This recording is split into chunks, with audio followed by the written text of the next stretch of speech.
چاہیے۔ اللہ نے جتنے واقعات قرآن مجید میں پہلی قوموں کے لکھے ہیں ان کا ایک مقصد اللہ نے خود ارشاد فرمایا، اور وہ مقصد یہ ہے کہ تم ان واقعات سے سبق حاصل کرو۔ اور ان میں سے جو سبق حاصل کیا جاتا ہے وہ دو تین قسم کا ہوتا ہے۔ ایک سبق یہ ہوتا ہے کہ جو یہ واقعہ کرنے والے لوگ ہیں دیکھیں کہ یہ واقعہ کرنے والے مسلمان ہیں یا غیر مسلم ہیں، سب سے پہلی بات، تاکہ یہ پتہ چل سکے کہ غیر مسلموں کو کیا کرتوت ہیں اور کلمہ پڑھنے والوں کے کیا عمل ہے، اور پھر اس کے مطابق ان کی اصلاح کی جا سکے۔ اور دوسری وجہ یہ ہوتی ہے ان واقعات کو بیان کرنے کے لیے کہ جب وہ واقعہ بیان کیا جائے تو اس وقت دیکھا یہ جاتا ہے کہ اللہ کے دین کے ساتھ کون ہے اور دین کو مٹانے کے لیے کون تلا ہوا ہے۔ یہ سبق وہاں سے حاصل کیا جاتا ہے۔ اور تیسرا سبق یہ ہوتا ہے کہ ہم یہ دیکھیں کہ وہ لوگ جو یہ عمل کر رہے ہیں، زمانے میں بگاڑ پیدا کر رہے ہیں، ان کا مقصد کیا ہے۔ یہ دو تین چیزوں پر جب ہم غور کریں گے تو ہمارے لیے زندگی گزارنا آسان ہو جائے گا۔ اس کی وجہ کیا ہے، اس پر غور کرنے کا ہمیں کیا فائدہ ہوگا؟ تو علماء کہتے ہیں فائدہ یہ ہوگا کہ وہاں پر جتنے بد عمل ہوتے ہیں یا بد عقیدہ ہوتے ہیں یا بد نصیب اور بے ادب ہوتے ہیں، صرف یہ نہیں کہ ان کی داستان بیان کی جاتی ہے بلکہ یہ بھی بیان کیا جاتا ہے کہ ان کو اللہ پاک نے کیسے عذاب دیا اور کیسے بھیانک انجام سے گزرے، اور جتنے حق والے ہوتے ہیں اللہ تعالیٰ نے ان کو سر بلندی کیسے عطا فرمائی ہے۔ اصل یہ چیز ہوتی ہے جو کسی بھی واقعہ سے اخذ کی جاتی ہے۔ اور اگر محض واقعہ بیان کیا جائے اور لوگوں کو خوش کیا جائے سور، طرز اور شعر کے حوالے سے، یا لوگوں کی مرضی کے مطابق تقریر کی جائے، تو پھر تو نہ کرسی سے وفا ہے، نہ مسلک سے وفا ہے، نہ قرآن و حدیث سے وفا ہے۔ تو بات وہ بتلائی جائے جس کا کوئی تک بنتا ہے۔ تو اس واسطے یہ جو واقعہ کربلا ہے یہ اپنے دامن میں یہ ساری چیزیں لیے ہوئے ہیں۔ اب یہاں پر علماء نے جو بات لکھی وہ بڑی خاص ہے۔ وہ فرماتے ہیں کہ آپ دیکھیں کہ اسلام کا پہلا مہینہ محرم کا ہے اور آخری مہینہ ذوالحج کا ہے۔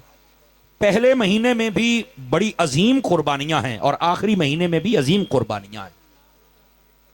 اور یہ جو ہم سمجھ بیٹھے ہیں کہ قربانی کا مقصد اور مطلب یہ ہے کہ ہم اپنی جان کا نذرانہ دیں گے تو یہی قربانی ہے، فرمایا یہ بھی قربانی ہے، یہ قربانی کا بہت اعلیٰ درجہ ہے، لیکن جو بندہ اپنا وقت دین کے لیے دیتا ہے وہ اپنے وقت کی قربانی دے رہا ہے۔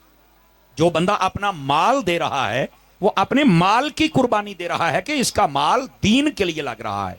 اسی طرح جس نے اپنے بچوں کو عالم، قاری یا حافظ بنایا ہے تو ان سب نے جو اپنے بچے دیے ہیں وہ اپنی اولاد کی قربانی دے رہے ہیں۔ اور اسی طرح جو مقرر، خطیب یا نعت خوان جو قرآن و حدیث کی راستے کے مطابق آپ کی رہنمائی کرتا ہے تو وہ اپنے حافظے، اپنی زبان، اس کی قربانی دیتا ہے کہ وہ ہر چیز یاد کر کے پھر قوم کے سامنے رکھتا ہے۔ تو آپ جتنے آئے بیٹھے ہیں، آپ نے جو اپنا وقت نکالا ہے دین کے لیے، یہ آپ بھی قربانی لے کے آئے بیٹھے۔ سمجھ آ رہی نا؟ تو قربانی کی مختلف صورتیں ہوتی ہیں، جبکہ ہماری نیت ٹھیک ہو تو ہمیں اس کے نتائج مل سکتے ہیں۔ یہ ہوگی پہلی بات۔ اب دوسری بات سمجھنے والی ہے، اور وہ یہ ہے، علماء کہتے ہیں کہ اسلام کے پہلے مہینے میں بھی قربانی ہے اور آخری مہینے میں بھی۔ اس کی وجہ کیا ہے؟ فرمایا وجہ یہ ہے اسلام مسلمان کو یہ متوجہ کر رہا ہے کہ اسلام تم سے قربانی مانگتا ہے۔ تو ہم یہ سمجھتے ہیں کہ جناب ہمیں جو کچھ مل گیا، پکے پکائے حلوے اور ساتھ میں پوڑیاں مل گئی تو ہم نے کھانا شروع کر دیے۔ یہ اصل بات یہ ہے کہ روزے کسی اور نے رکھے ہیں، عیدیں ہم کر رہے ہیں۔ یہ محنتیں ہمارے بزرگوں نے کی ہوئی ہیں۔ تو اس واسطے ہمیں سمجھنا چاہیے کہ اگر انہوں نے اتنی محنت کی ہے تو آج ہم اس دین پر عمل بھی نہیں کر سکتے، آج ہم اس کو بیان بھی نہیں کر سکتے۔ آج وہ وقت آ گیا کہ لوگ اپنی مرضی کی بات سننا چاہتے ہیں اور لوگ وہ بات کرنا چاہتے ہیں کہتے سارے راضی ہو جان، حالانکہ سارے تو رسول پاک پہ راضی نہیں تھے۔ سمجھ آ رہی نا؟ تھوڑا مشکل ہوگی بات، یہ آپ شاید سبحان اللہ نہ کہہ پائے، لیکن ایڈیاں اوکھیاں نہیں، جڑیاں کھریاں ہوندیاں نے وہ کوڑیاں ہوندیاں نے۔ ہاں، اس واسطے شاید آپ نہ کہہ پائیں، لیکن میری بات سنیے گا، وہ سارے تو رسول پاک سے راضی نہیں تھے۔ سمجھ آ رہی ہے؟ سارے تو صحابہ سے راضی نہیں، سارے تو اہل بیت سے راضی نہیں تھے۔ تو کو نمان جانپیاں بھی سارا جانتے رہتے راضی ہو جائے۔ علماء نے کہا جڑا سارے راضی کرو منافق ہوندا ہے تے جڑا رب نو راضی کرے وہ عاشق ہوندا ہے۔ اس واسطے سب کو راضی نہ کر، رب کو راضی کر۔ اور یہی بات امام علی مقام امام حسین رضی اللہ تعالیٰ عنہ آپ کی جو قربانی ہے اس سے ہمیں سبق ملتا ہے۔ حالانکہ بظاہر دیکھا جائے تو سامنے والا لشکر کیا نمازیں نہیں پڑھتا تھا، داڑھی نہیں تھی اس کی، کلمہ نہیں تھا۔ اب میدان کربلا میں ایک طرف امام کا قافلہ ہے اور سامنے دوسرا قافلہ کھڑا ہے، ان کی الگ اذان جماعت ہے، ان کی الگ ہے۔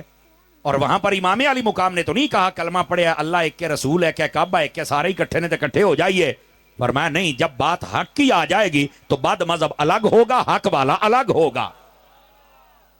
اب سمجھ آ رہی ہے آپ حضرات کو؟ تو میرے عزیز میرے بھائی، اس بات کو آپ سمجھنے کی کوشش کریں کہ حضرت امام علی مقام رضی اللہ تعالیٰ عنہ آپ نے جو قربانی دی ہے، وہ قربانی دی ہی اس لیے ہے کہ لوگ حق اور سچ کے راستے پر چلیں، لیکن ہمارے یہاں لوگوں کو یہ بات سمجھ نہیں آتی اور یہ اپنے لوگوں کو راضی کرنے کے پیچھے چل پڑتے ہیں، جبکہ محافل کا مقصد ہی اللہ کی رضا ہونی چاہیے۔ اور جہاں تک اس واقعے کی بات ہے، یاد رکھیں امام علی مقام رضی اللہ تعالیٰ عنہ آپ جب پیدا ہوئے نا، تو آپ کے پیدا ہونے سے پہلے آپ کی جو نبی کریم علیہ السلام کی چچی حضرت ام الفضل، ان کو ایک خواب دکھایا گیا اور خواب بڑا ڈراؤنا تھا، بڑا عجیب تھا۔ انہوں نے جب خواب دیکھا تو نبی پاک علیہ السلام سے کہا انی رأیت حلما منکرا، یا رسول اللہ میں نے ایک بڑا عجیب خواب دیکھا ہے، بڑا ڈراؤنا ہے۔ تو نبی پاک نے فرمایا ما ہوا، کیا ہے وہ، مجھے بتاؤ ذرا۔ تو کہتے ہیں انہو شدید، یا رسول اللہ وہ بڑا ڈراؤنا ہے، میں نہیں بیان کرنا چاہتی، میں نے ڈر لگتا ہے۔ تو آپ نے فرمایا ما ہوا، بتا تو صحیح، نہ بتائے گی تو پھر میں بتاؤں گا اس کی تعبیر کیا ہے، یا مجھے بتانا تھی، اگر بتایا تو ان گال کھول۔ تو آپ نے جب اپنی چچی سے یہ کہا تو انہوں نے کہا کہ میں نے یہ دیکھا ہے کہ آپ کے جسم کا ایک حصہ اور ٹکڑا کٹ گیا اور وہ کٹ کے میری گود میں آیا ہے۔ تو کہا میں تو بڑی ڈر گئی ہوں کہ یہ آپ کا جو جسم کا حصہ کٹ گیا میں کیسے برداشت کروں، تو یہ مجھے بڑا ڈر لگ رہا ہے۔ نبی پاک مسکرائے، آپ نے فرمایا رأیت خیرا، تو نے اچھا خواب دیکھا ہے۔ یہ نبی پاک فرما رہے تو نے اچھا خواب دیکھا ہے۔ اب یہاں سے علماء نے لکھا بس اوقات خواب ڈراؤنا ہوتا ہے اور بڑا عجیب ہوتا ہے، اور کسی نیک ہستی کے بارے میں ہوتا ہے کہ پتہ نہیں اس کو کاٹ دیا گیا یا کیا ہو گیا ہے، بسا اوقات، لیکن اس کی تعبیر اچھی ہوتی ہے۔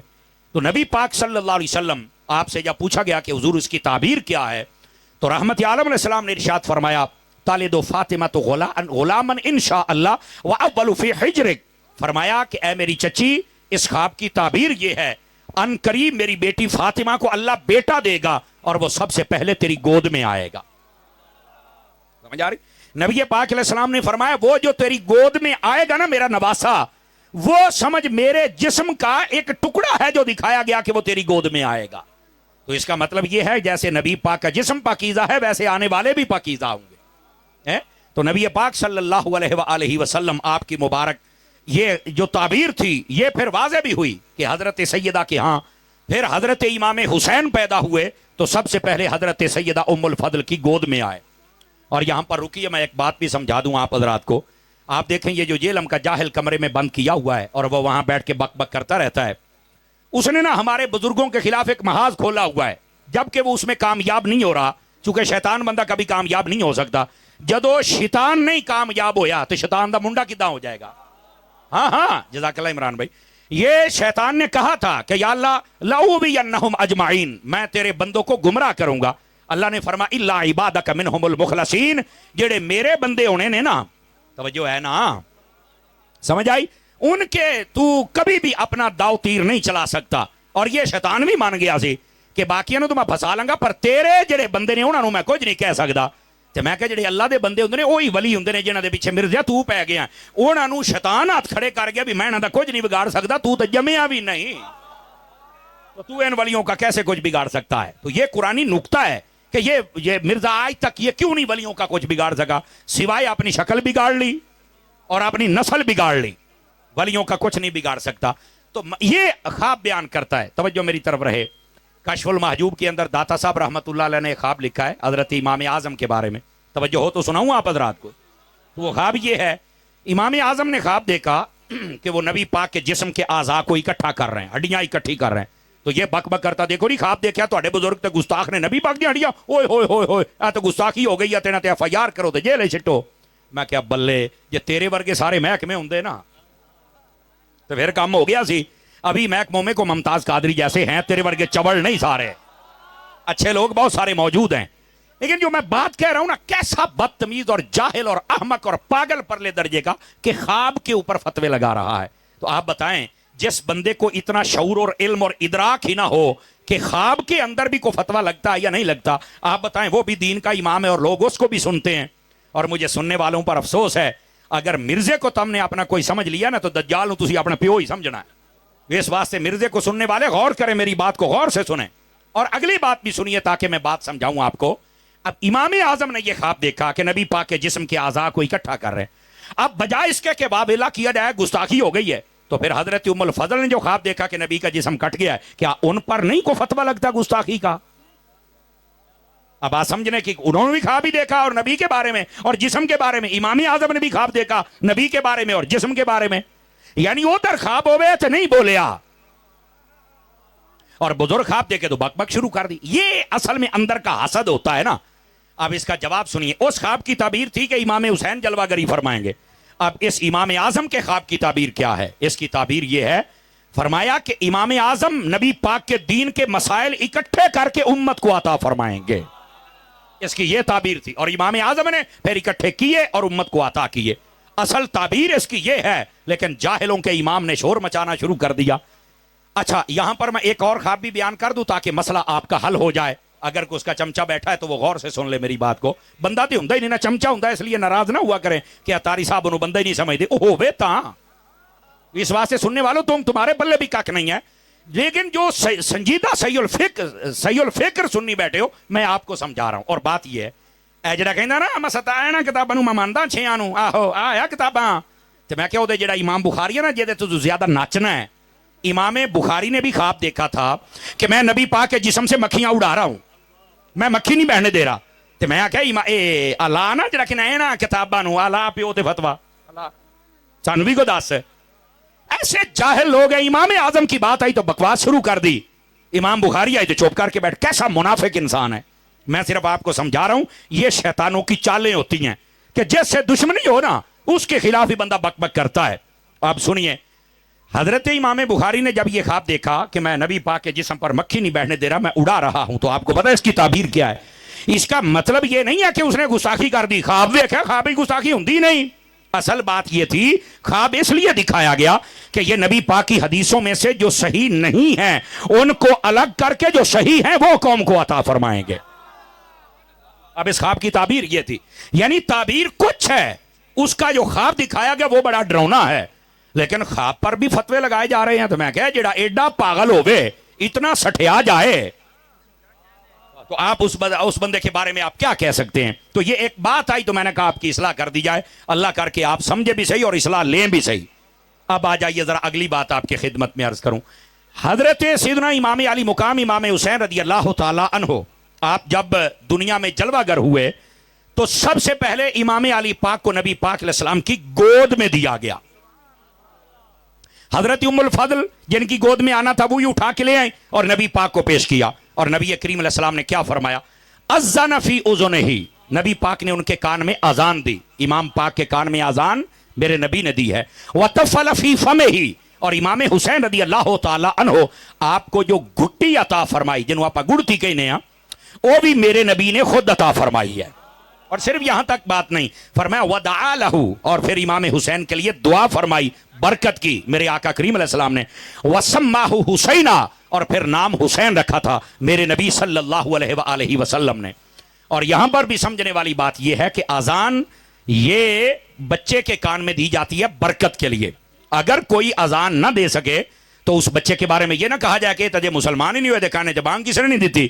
بھائی جس کے کان میں اذان نہ ہوتا وہ بھی مسلمان ہے، پر افسوس یہ ہے کہ بھولتے کیوں ہو؟ ایسے موقع پر بھولنا نہیں چاہیے۔ اور یہ پہلے دن نہیں دے سکے، بس اوقات بچے بیمار ہوتے ہیں تو وہ ڈاکٹر ان کو علاج کے لیے لے جاتے ہیں، شیشے وغیرہ میں رکھنا پڑتا ہے، تو وہ 5 7 دن 10 دن 15 دن بھی گزر جائیں تو جب آ جائے اسی وقت اذان پڑھ دیا کرے۔ سمجھ آ رہی ہے میری بات کی؟ اور اگر کوئی نہیں بھی دے سکا تو اس میں بچے کا قصور نہیں ہے، پچھلے لڈو بنڈل آپ پہ بھول گئے تو وکری گل ہے نا۔ تو اس واسطے ایسے موقعوں پر ذرا یاد رکھا کرے کہ ہم نے کرنا کیا ہے۔ دائیں کان میں اذان، بائیں میں تکبیر، لیکن اللہ کرے میں سمجھا پاؤں آپ سارے حضرات کو اور آپ سمجھ پائیں۔ ادھر میری طرف دیکھیں گے آپ حضرات، ادھر بے چینی ختم کریں، میری طرف دیکھیں۔ میرے او بیٹھے ہیں، او پتر، او بیٹھے ہیں، او ملنگا بیٹھے ہیں، او بیٹھے ہیں، ادھر دیکھیں ذرا میری بات سنیں آپ حضرات۔ دوستان گرامی، علماء نے یہاں صوفیاء نے، کیونکہ یہاں پیر صاحب قبلہ بھی بیٹھے ہیں، سیالوی صاحب بیٹھے ہیں، ہمارے صوفی صاحب بیٹھے ہیں، آپ نا صوفیاء کے معنی ذرا یہ بات غور سے سنیے گا۔ بات یہ ہے، علماء اور صوفیاء نے یہاں ایک قلم اٹھایا اور وہ کہتے ہیں کہ یار بات یہ ہے کہ اذان ہو چکی ہے ہماری اور تکبیر بھی ہو چکی ہے، اب ہماری جماعت ہونے والی ہے۔ ہمارے پاس زندگی کا صرف اتنا وقت ہے، اذان بھی ہو گئی، تکبیر بھی ہو گئی، اب صرف جماعت ہونے والی ہے۔ پتہ نہیں یہ میں سمجھا پایا کہ نہیں سمجھا پایا؟ اے جڑے بہتے نچ دے ہو نا، ٹپ دے ہوتے، قتل و غارت، لڑائی جھگڑے تے فتنے فساد، تے میں انج کر دیاں گا مت نو کچیاں کھا او بہ جا تیری اذان بھی ہوگی تکبیر بھی صرف جنازے والی جماعت رہندی آ. اس کا یہ مطلب ہے. اور صوفیاء کہتے ہیں ہمارے پاس صرف اتنا ٹائم ہے جتنا اذان اور تکبیر کے بعد جماعت کے لیے ٹائم ہوتا ہے. تو اگر اس ٹائم میں بھی کوئی غافل ہو جائے تو پھر اس کی اپنی مرضی ہے. اتنا اگر ٹائم ہے یعنی سانو پتہ ہی نہیں کہ اس لیے ساری جماعت ہو جانی ہے تو پھر ہم سب کو چاہیے کہ ہم سب اللہ کو بھی راضی کریں اور اللہ کے رسول کو بھی راضی کریں. کیا میں امید کروں اس بات کی توجہ فرمائیں گے؟ دو چار بندے ابھی بھی موبائلوں میں ہیں نکل کے میری بات کو سنیے گا. گرمی اور حبس کھڑے ہونے والوں کو کئی مرتبہ کہا لیکن یہ بھی یہیں آ کے کھڑے ہوئے حالانکہ سامنے جگہ ہے. چلو اللہ آپ کو برکت دے. اب کیا کہہ سکتے ہیں. اب ذرا بات سمجھنے کی کوشش کیجیے. آزان بھی ہو گئی تکبیر بھی ہو گئی اب جماعت کا انتظار ہے. شکر کرو چنگا بیڑا آ جائے جماعت دا. سمجھ آ رہی ہے؟ اور پھر دوسرا نقطہ جو شان امام کے لیے ہے وہ یہ ہے کہ نبی پاک صلی اللہ علیہ وسلم آپ کے دین کو اگر سمجھا جائے نا تو اذان دینے والا اگر اچھا ہو نا تو نماز پڑھنے کے لیے بھی دل کرتا ہے. سمجھ آ رہی ہے؟ اذان والا اچھا ہو نا اودی آواز بانگ سونی ہوئے کہندے نے اج اذان بہت سونی دیتی ہے کسی نے تو دل کردا مسیتے چل کے نماز پڑھیے. میری گل دا مول پایا جے. میں بار بار نہیں کہوں گا آپ کو مول پایا جے. میں نے کہا اذان اگر حضور دین نا تو اس اذان دا مول کربلا چ حسین ہی پانا جاندا ہے. پھر سمجھ آ رہی ہے نا؟ میرے امام نے پھر نماز پڑھن والی سجدے والی بھی اخیر ہی کر چھڈی ہے. ایسا ہی ہے نا جی. تو اس واسطے بزرگوں کو بلایا کریں وہ اذان دیں اور بزرگوں کو بلائیں کہ وہ کان میں تکبیر کہیں اور بزرگ ہی گھٹی دیں. گھٹی کے بارے میں علماء نے لکھا ہے ٹھنڈی طبیعت والا نیک بندہ ہونا چاہیے تاکہ وہ جب گھٹی دے نا تو اس کی طبیعت کا اثر رہے اس کے اندر. آج بھی بچہ زیادہ شرارتاں کرے نا کہندے اوئے تو کہہ دے تے کیا تینوں کہدی گڑتی آ کہندے آ کہ نہیں کہندے. اس واسطے گڑتیاں دا اثر ہوندا ہے کہ جڑے نیک اور اچھے اور صالح بندے ان کو بلایا کریں تاکہ وہ گھٹی دیں اور ان کی گھٹی کا اثر رہے. سمجھ آ رہی میری بات کی؟ اور اگلی بات یہ بات سمجھنے والی حضرت امام علی پاک رضی اللہ تعالی عنہ آپ جب تقریباً 7 سال عمر تھی نبی پاک صلی اللہ علیہ وسلم آپ دنیا سے پردہ فرما گئے ظاہری طور پر. تقریباً 7 سال 7 مہینے 7 دن عمر تھی امام حسین رضی اللہ تعالی عنہ کی. اور بعض انہیں 6 سال بھی لکھا. کیا 5 سال کا قول بھی ہے. حقیقت کیا ہے اللہ بہتر جانتا ہے لیکن اتنی علماء نے لکھی ہے. اب یہ تھی عمر. پیچھے ہو جائیں اما جی پیچھے ہو جائیں. ایسے نہ کیا کریں. دیکھیں یہ جب محفل آتی ہے نا تو آپ کوئی بھی ویڈیو بن گئی تو وہ کہیں گے دیکھو جی بڑیاں ویٹوریاں پھر دیاں نے ان کی. آپ کھڑے ہو جائیں ان کی ذرا مدد فرمائیں آپ لوگ. یہ کیسے ہم سمجھائیں میری سمجھ سے بات بالا ہے. اللہ تعالیٰ آپ کو اپنے غیب کے خزانے سے دے. ایسے نہ کیا کریں آپ ہے نا یہ محفل کے اندر. اور اگر کوئی اماں جی کو جانتا ہے تو ان کے گھر میں چل کے ان کی ہیلپ کیا کریں. اور اگر ان کے بچے سن رہے ہیں اگر ہیں نہیں ہیں تو اللہ معافی دے اور اگر ہیں تو ان کو چاہیے کہ ان کی خدمت کریں. نہیں تو آپ سارے بچے ہیں لیکن اس طرح محفل میں آنا کیمرے میں آ گئی تو لوگ سانو آکھن گیا بڑیاں ٹوریاں پھر دیاں نے. تو یہ اماں جی آپ کو نہیں پتا یہ ہمیں معلوم ہے کہ یہاں اصل مسئلہ کیا ہے. پیار سے آپ نے کہنا کچھ نہیں ہے بس پیار سے کیونکہ ماما بجا ہے لیکن ان کو سمجھنا چاہیے. مطلب سپیکر دیجیے آواز بھی نہیں سمجھ آتی تو پھر کیڑی شے نہ سمجھنا ہے. اس واسطے سمجھے تھوڑا سا مہربانی. جاتے جاتے آپ میں سے جس کو اللہ نے توفیق دی ہے اماں جی کی خدمت ضرور کر کے جائیے گا. ٹھیک ہے؟ او بولو میں قبرستان تو نہیں آیا بیٹھا. بولو تو صحیح. اللہ دے بندے کوئی گونگے بن گئے ہو. بات ذرا سمجھنے کی کوشش فرمائیں آپ سبھی حضرات. تو میں یہ کہہ رہا ہوں کہ حضرت امام علی پاک رضی اللہ تعالی عنہ آپ نبی پاک علیہ السلام جب پردہ فرمائے تو آپ کی اتنی عمر اقدس ہے. اور اس عمر کے اندر مجھے آپ ایک بات بتائیں یہ بڑی سمجھنے والی بات ہے. جس کو نبی پاک اپنے کندھوں پہ اٹھائیں بتائیں صحابہ اسے پیار کرتے ہوں گے یا نہیں کرتے ہوں گے؟ بتائیے مجھے.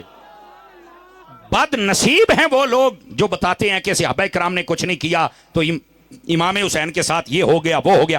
وہ ظالموں ادھر دیکھو میں آپ کو بات جو سمجھا رہا ہوں نا ان لوگوں کی بات کر رہا ہوں. آپ سننی بھی سمجھے. آپ دیکھو نبی پاک نے جب پردہ فرمایا تو عمر تھی 7 سال اور جب شہید ہوئے امام حسین تو اس وقت عمر تھی 58 سال. بعضوں نے 57 بعضوں نے 56 لکھا ہے وہ گنتی کے اعتبار سے ہے. اے جڑے ولادت دے 7 سال تے اگے شہادت اے جڑے وچلے 50 سال نے یہ کون بیان کرے گا کہ امام حسین نے کیسے بسر فرمائے ہوئے ہیں؟ آپ سمجھ آ رہی ہے آپ حضرات کو؟ یار پچھلے 50 سال بھی دسو کہ صحابہ کرام کیسے کرتے تھے. ہم آپ کو دکھاتے ہیں بخاری شریف سے حضرت ابو بکر صدیق نبی پاک نے ابھی پردہ فرمایا تو خلیفہ بلا فصل آپ تھے. آپ جب باہر نکلے دیکھا حسنین گلی میں کھیل رہے امام حسن کو اٹھا کے اپنے کندھوں پہ بٹھا لیا. بھائی کیسے ہو سکتا ہے؟ یہاں نبیوں کا امام کندھوں پہ اٹھا سکتا ہے تو جو امت کا امام ہے وہ ابو بکر کیوں نہیں اٹھا سکتا ہے؟ تو حضرت ابو بکر صدیق رضی اللہ تعالی عنہ آپ نے اٹھایا اور آپ نے کندھوں پہ اٹھایا اور نبی پاک کی سنت پر عمل کیا. اور پھر اگلی بات بھی سننے والی ہے, جب کندھوں پہ اٹھایا نا تو حضرت مولا علی ساتھ تھے, چونکہ مولا علی ساری نمازیں حضرت ابو بکر کے پیچھے پڑھتے تھے, انہوں نے پتا سی بھی ہے پیچھے میریاں ہو جاندیاں نے, گونگے بندے کو چھٹی ہے جی شہر بار یار بھائی, ان کو پتا تھا کہ میری ان کے پیچھے ہو جاتی ہیں, اور انہوں نے 10 سال پھر پڑھیاں حضرت عمر دے پیچھے, انہوں نے پتا جی عمر دے پیچھے بھی میری ہو جاندی ہے, اور 12 سال حضرت عثمان غنی کے پیچھے پڑھی, تو جنہاں دے پیچھے علی دی نماز ہو جاندی ہے ساڈی کیوں نہیں ہوندی ہے, تو جڑا امام علی نو بارے ہے وہ سانو کیوں نہیں. 12 اماماں دا وڈا امام علی ہے, تے جڑے امام دے علی نے او ابو بکر عمر تے عثمان نے, یہ بات بھی بیان کرنی چاہیے, یہ ہے سنیوں کا سٹیج. تو حضرت صدیق اکبر رضی اللہ تعالی عنہ, آپ ان سے اتنی محبت فرماتے ہیں. اور ایک اور بخاری سے حدیث سناؤں اگر آپ جاگ رہے ہیں تو بولیے ذرا. نبی پاک صلی اللہ علیہ وسلم کے پیارے غلام, اسلام کے پہلے خلیفہ بلا فصل حضرت تاجدار صداقت ابو بکر صدیق رضی اللہ تعالیٰ عنہ, آپ پتہ کیا فرماتے ہیں, غور سے سننا. فرما ارقبوا محمدن فی اہل بیتہ, اس کا آسان ترجمہ ہے آل محمد کا خیال رکھا کرو. اس کا ایک یہ معنی ہے, اور اس کا ایک معنی, یہ صوفی بیٹھے ہیں آج اس لیے یہ میں معنی بیان کر رہا ہوں, ہر جگہ پہ میں نہیں کرتا, لیکن یہ آپ کو جلدی سمجھ. صوفیاء میں ایک ٹرم استعمال ہوتی ہے مراقبے کی, یہ جو لفظ مراقبہ اسی ارقبو سے ہے, نہیں توجہ فرمائیے آپ حضرت, وہی لفظ نے, سمجھ آ رہی میری بات کی. تو حضرت ابو بکر صدیق صرف یہ نہیں کہہ رہے کہ اب یہ مراقبہ جو ہوتا ہے نا, اس میں خیال ہی ہوتا ہے کسی کا, پتہ نہیں میں سمجھا سکیا کہ نہیں سمجھا سکیا, مراقبے میں خیال ہوتا ہے کسی کا, پر ابو بکر کہتے ہیں کسی کا کیوں, یار دا. اور میں تھوڑا سا مزید سمجھا دیتا ہوں, کھڑے بیٹھنے والے سارے اگر غور کریں تو آپ کو بات سمجھاؤں. حضرت ابو بکر صدیق فرمایا ارقبوا محمدن فی اہل بیتہ ہی, اس کا میں تفسیری ترجمہ عرض کر رہا ہوں کہ اگر آپ کا جی چاہے نا حضور کی جھلک دیکھنے کے لیے, تو فرمایا پھر کسی سید زادے کو دیکھنا, یا اس کے ماتھے سے یا آنکھوں سے یا گالوں سے یا داڑھی سے یا زلفوں سے, کہیں نہ کہیں سے تمہیں محمد کی جھلک نظر آ ہی جائے گی صلی اللہ علیہ وسلم. یہ ہے مراقبہ, کسی میں غور کرنا. توجہ نہیں کر رہا یار, توجہ نہیں کر رہا ہے, میری طرف دیکھیے میرے بھائی, اب اس بات کو سمجھنے کی کوشش کیجیے. صوفیاء میں مراقبہ ہوتا ہے, اکھاں بند کر کے پھر یار کے خیال میں ہوتے. گویا کہ صدیق اکبر یہ کہہ رہے ہیں, میں اب آسان کر رہا ہوں, کہ حضور تو بظاہر پردہ کر گئے, اگر حضور کو دیکھنا ہے تو حسن و حسین کو دیکھا کرو, تمہیں مصطفیٰ نظر آ جائیں گے. اس کا معنی میں نے اور آسان کر دیا ہے. تو دوستان گرامی, اس واسطے ہمیں بات کو سمجھنا چاہیے. یہ ہیں صحابہ اکرام جو نبی پاک کے نواسوں کے ساتھ اتنا پیار کر رہے ہیں. اور پھر اگلی بات بھی کہوں اگر توجہ ہو تو, سمجھ آ رہی ہے. حضرت ابو بکر صدیق کا بیٹا جس کا نام ہے عبد الرحمن بن ابی بکر, یہ جو عبد الرحمن بن ابی بکر ہے, بیٹے ادھر دیکھو موبائل, ادھر میرے حال ویکھ پوت, انہیں شوق نہ لاؤنا, تسی گل ہی نہیں سن سکتے, کی لینا آئے ہو ادھر, ادھر ویکھو آئیز کانٹیکٹ, آنکھیں چک پاؤ, وال مینوں سارے ہوندے نے, پھر بعد تسی سارے چیک دیو کہ مولوی سختی بڑی کردا ہے. تے جے میں نرمی کیتی بیٹھا, میری گل تو سن لو نا. ہاں موضوع سے وفا کریں گے, موضوع میرا امام پاک ہے. ہاں یہ بس اوقات اپنے کرتوتاں نہ آپ سختی کرواؤنے ہاں, یہ بندے بن جو وال مینوں سارے آؤندے نے. گل سنو, اللہ دے بندے آئے, جڑا مجمع 400-500 دا ہے, یہ گل سنن آیا ہے, یہ بات سننے دیں ان کو. میں بات آپ کی خدمت میں جو عرض کر رہا ہوں, حضرت ابو بکر صدیق کا بیٹا ہے, نام اس کا ہے حضرت عبد الرحمن. سمجھ آ رہی میری بات. یہ حضرت عبد الرحمن کی جو بیٹی ہے جن کا نام ہے حفصہ, ان کا نکاح حضرت امام حسن سے ہوا. جب آپ نے پردہ فرمایا تو پھر ان کا نکاح حضرت امام حسین سے ہوا تھا. یہ اتنا کلوز ہیں, یہ رشتہ داریاں ہیں آپس میں. کئی بندے چپ ہو گئے کہ یار یہ کیسے ہو سکتا ہے. سمجھ آ رہی ہے بات, سمجھ آ رہی ہے آپ کی ہو, جزاک اللہ. اب یہ بات میں کیوں سمجھا رہا ہوں, یہ ساتھ ساتھ بات کو سمجھنا چاہیے آپ سارے حضرات کو, کہ ان کا صرف یہ نہیں کہ وہ صحابی ہیں, وہ اہل بیت ہے. او بھائی انہاں دیاں رشتہ داریاں نے. اور پھر ادھر دیکھو, یہ بات بھی سمجھیں آپ. آپ کیا سمجھتے ہیں کہ حضرت سیدنا عثمان غنی اور سیدنا مولا علی یہ نبی پاک کے داماد ہے, گھر والے نے. تو میں کہتا ہوں کوئی نہیں پتا, حضرت ابو بکر تے عمر دیاں تیاں نبی پاک دے گھر سن, اے جوائی نے تے ابو بکر و عمر سورے نے. کیسے ہو سکتا ہے؟ ਕੋਈ ਬੰਦਾ ਇਹ ਹੁਣ ਕਹਿੰਦੇ ਨੇ ਕੁਝ ਘਰ ਵਾਲੇ ਤੇ ਕੁਝ ਦਰ ਵਾਲੇ, ਇਹਦੇ ਵਿੱਚ ਡੰਡੀ ਪਤਾ ਕੀ ਮਾਰਦੇ ਨੇ ਵੀ ਹਜ਼ਰਤ ਅਲੀ ਔਰ ਹਜ਼ਰਤ ਉਸਮਾਨ ਘਰ ਵਾਲੇ ਨੇ ਤੇ ਬਾਕੀ ਦਰ ਵਾਲੇ ਨੇ। ਤੇ ਮੈਂ ਕਿਹਾ ਜਦੋਂ ਤੇਰਾ ਸਹੁਰਾ ਆਵੇ ਨਾ ਤੈਨੂੰ ਘਰ ਤੋਂ ਬਾਹਰ ਬਿਠਾਈ ਵੀ ਤੂੰ ਦਰ ਵਾਲਾ, ਤੂੰ ਮੇਰਾ ਦਰ ਬੂਹੇ ਨੂੰ ਕਹਿੰਦੇ ਨੇ, ਤੂੰ ਬੂਹੇ ਤੋਂ ਅੱਗੇ ਟੱਪ ਨਹੀਂ ਸਕਦਾ। ਕਹਿੰਦਾ ਨਹੀਂ ਏਦਾਂ ਮੈਂ ਕੀਤਾ ਤਾਂ ਮੈਨੂੰ ਬੇਗਮ ਨੇ ਕੁੱਟਣਾ ਹੀ ਬੜਾ, ਉਹਨੇ ਮੈਨੂੰ ਵੀ ਨਹੀਂ ਘਰ ਬਣਨ ਦੇਣਾ। ਤੇ ਮੈਂ ਕਿਹਾ ਕਿਉਂ ਕੁੱਟਣਾ, ਤੂੰ ਕੁੱਟ ਖਾਣ ਵਾਲੇ ਕੰਮ ਹੀ ਕਿਉਂ ਕਰਦਾ ਪਿਆ? ਕਹਿੰਦਾ ਯਾਰ ਦੇਖੇ ਨਾ ਜਦੋਂ ਮੈਂ ਆਪਣੇ ਸਹੁਰੇ ਨੂੰ ਘਰ ਨਹੀਂ ਵੜਨ ਦੇਣਾ ਤਾਂ ਉਹਨੂੰ ਕਹਿਣਾ ਦਰ ਵਾਲਾ ਤੇ ਮੈਨੂੰ ਕੁੱਟ ਤਾਂ ਪੈਣੀ ਆ। ਤੇ ਫਿਰ ਤਰਜਮਾ ਕੀ ਬਣਿਆ? ਆਖੇ ਨਹੀਂ ਜਿਹੜਾ ਸਹੁਰਾ ਹੁੰਦਾ ਉਹ ਵੀ ਘਰ ਵਾਲਾ ਹੁੰਦਾ, ਬਲਕਿ ਘਰ ਵਾਲੀ ਦਾ ਵੀ ਅੱਬਾ ਹੁੰਦਾ ਹੈ। ਤੇ ਮੈਂ ਆਖਿਆ ਮੇਰਾ ਚੰਨ ਮੈਨੂੰ ਦੱਸ ਦੇ ਬਈ ਅਗਰ ਤੇਰਾ ਸਹੁਰਾ ਤੇਰੇ ਘਰ ਵਾਲਾ ਹੈ